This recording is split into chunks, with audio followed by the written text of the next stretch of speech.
all of a sudden I started getting phone calls, and I'm thinking, oh my goodness, what's going on? Is it a maintenance thing? What is it? So I pick up the phone and I find out she's, look, I'm so worried. I have not got my lease extension. I just want to make sure that it's going to be okay, that I continue to be able to stay here. We need more of those calls. Okay. I want more of those calls.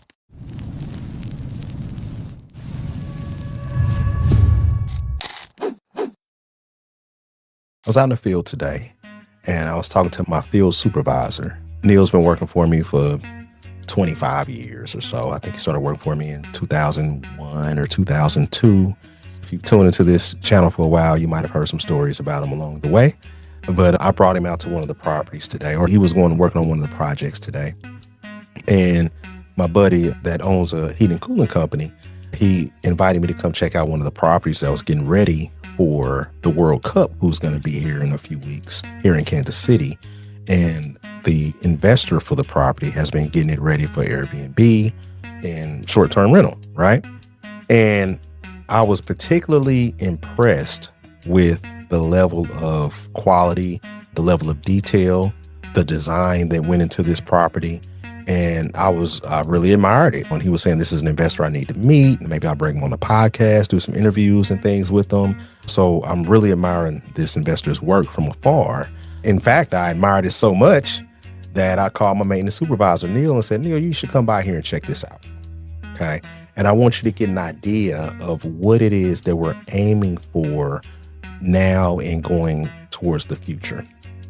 And when you invite contractors out, when they're looking at other contractors' work, they tend to look at different things than the rest of us look at, right? So he's showing up like, that could have been a little straighter and that could have been, I'm like, Neil, that's not what we're here for. We're not here to evaluate. I need you to take off your contractor hat for a second and put on the hat that transplants or transports you to the mind of the consumer, right? That means the renter, that means the buyer, the occupant, you're right? The person that's actually going to be benefiting from occupying this property, because there's a little trap that happens when you've been in the business a long time, which is that you have somewhat of a disconnect between your involvement and the user's ultimate experience with the product, right? And that you just gradually slip away from it. You gradually lose that over time, right? If you're not careful, you'll lose sight of what matters, which ultimately is the customer or the client's experience, right?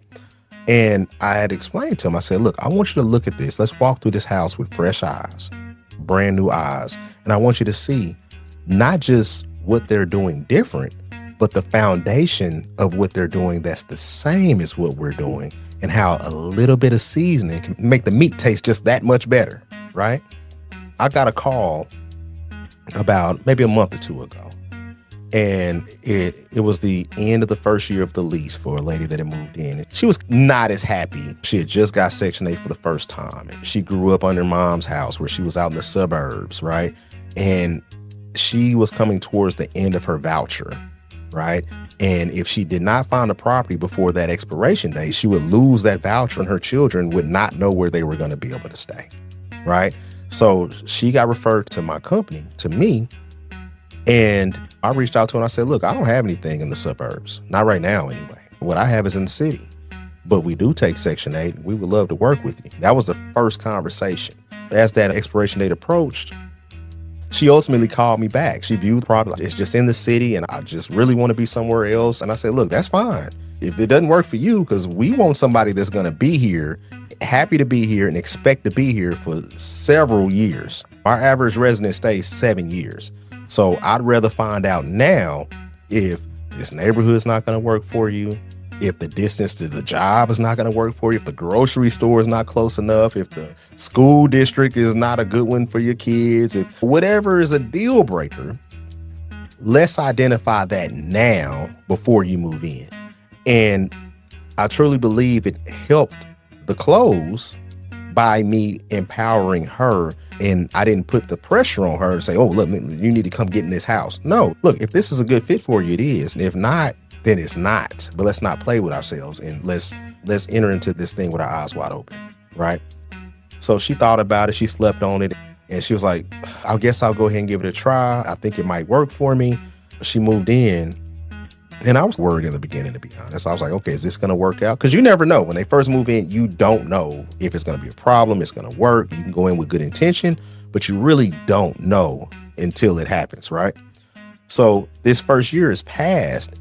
In fact, it was before her first year ended.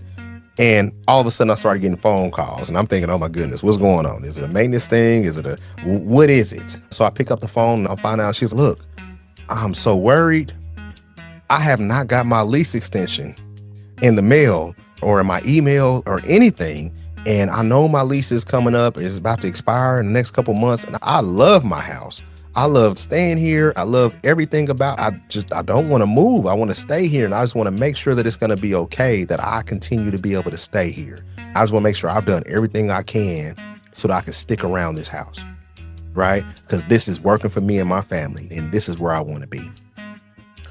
And that was a very refreshing phone call, especially when you're thinking it could be someone calling to complain about something or something broke, or you never know what the calls are going to entail, right? So getting that call is okay. So fast forward to today. I'm out front of this short-term rental and I'm talking to Neil and I'm explaining that phone call to him. And I said, look, we need more of those calls. Okay. I want more of those calls. So the phone's going to ring. Maintenance requests are going to come in, and certain things that this business requires is going to happen, right? But if we can have more positive client experience where they're effectively begging to stay, please, is there anything I can do to stay here? I want this house. We want to create those outcomes, right? And again, if he takes off his contractor hat and he entered into the home, and I said, put in your consumer hat, your client hat, your renter hat, your buyer hat, right? The occupant's hat, right? And walk through and see what they see, right? It's not just two colors, gray walls with white trim, right? We got some doors painted a third color. We got bare wood mixed in throughout. We have some recessed lights and certain other things, faucets, light fixtures and things where the accent colors on them kind of complement and tie everything together. It shows effort, right? And that effort oftentimes is appreciated and reciprocated in business. Now, does it cost more? Not really. You know what I'm saying? A lot of these things don't cost more. I'm buying paint anyway. Yes, it does cost more, but the benefit outweighs, in the long run, the ROI outweighs it. But in this case, no, it didn't. You're right. Let me go back to my grad school framing, right? Because I was just thinking, man, I've earned some of these gray hairs, man. I'm coming up on 20 years next year since I got out of grad school, right? And one of the key phrases or key concepts that I took away from grad school was, I learned a lot of things from my statistics class, right? But one concept was whether something was statistically significant or not. I was like, what? I used to approach things as black. Josh, you a finance guy, so I know you're well versed in statistically significant versus not, right? But is it correlated or is it not correlated? That's the proper terminology. Yeah. So when I say, does it cost more? I'm not speaking in absolute terms. I'm speaking in relative terms. So a more concrete example, when we're in this guy's house, he has black water bathroom faucets, right? And if I typically just go by the chrome ones, how much more is the black one? Is it maybe $1, $2? Is that the huge cost driver for the project, that extra $1 or $2? I would put that in the category of not statistically significant, or you could shorten it to saying doesn't really cost that much more to be a difference maker, right? But from the user's perspective, having faucets that are particular colors and coordinated with colors throughout, and maybe some of that raw wood design that has the address letters on the front of the house. You see some of that raw wood accents throughout the house in certain key spots and things like that, where the outside of the home also ties to the inside of the home, right? Now, here's another way where it could either not cost more or possibly end up costing less to do it the better way and get the better outcome.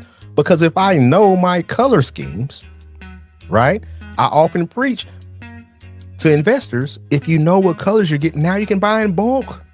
Now your economies of scale can be in your favor.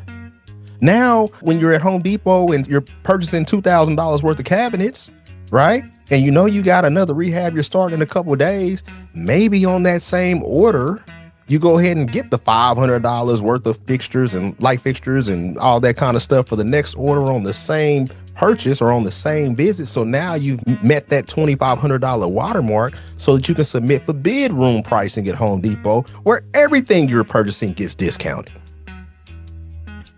So many times that you come close to that and you're so focused on trying to save a few pennies.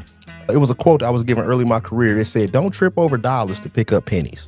Do not trip over dollars to pick up pennies, right? Because that's not going to get you ahead. So as we went through there, we saw so many things, and Neil pointed out, and I said, look, he put down that contractor head for a second. It was a struggle to get him to put it down, right? You've been doing something 40 years, but he was able to put it down for a second, and he saw the vision. And when it came to the house he was working on, he said, man, we got this huge roll of linoleum that we bought on sale. I'm like, yes, but does the color scheme match? He pulled up with a countertop for the kitchen in the back of his truck. He was like, hey, I'm saving you some money. I got this countertop in here. I'm gonna put it back in storage and I'm just gonna reuse the existing countertop that's there. I'm like, what color is that countertop? What color is that linoleum you're putting in that kitchen floor? What color is the rest of the house? I'm like, does this match? Or hold on, get this light. But I'm like, does this stuff, is it coordinated? Is it belt with suspenders, or is it 3 belts you're trying to wear at one time? You know what I'm saying? Does it match or does it not? Because I really hadn't thought about it. I was just trying to save some money and use what we already had. I'm like, that can't be what it looks like. And I appreciate the effort of trying to save money, but again, you don't want to cut off your nose and spite your face. You don't want to trip over dollars to go pick up some pennies, right? And it's more important to do the right thing, plant the right seed, so you can be picking the right fruit. There it is. So more stories from the field, from an operator, someone that's actually out here doing this, going on 3 decades, 27 years. Just these little things, man. These little things. Because again, you start early on, it's enthusiasm, and you have your mind is more closely connected to the experience of the user when you first start.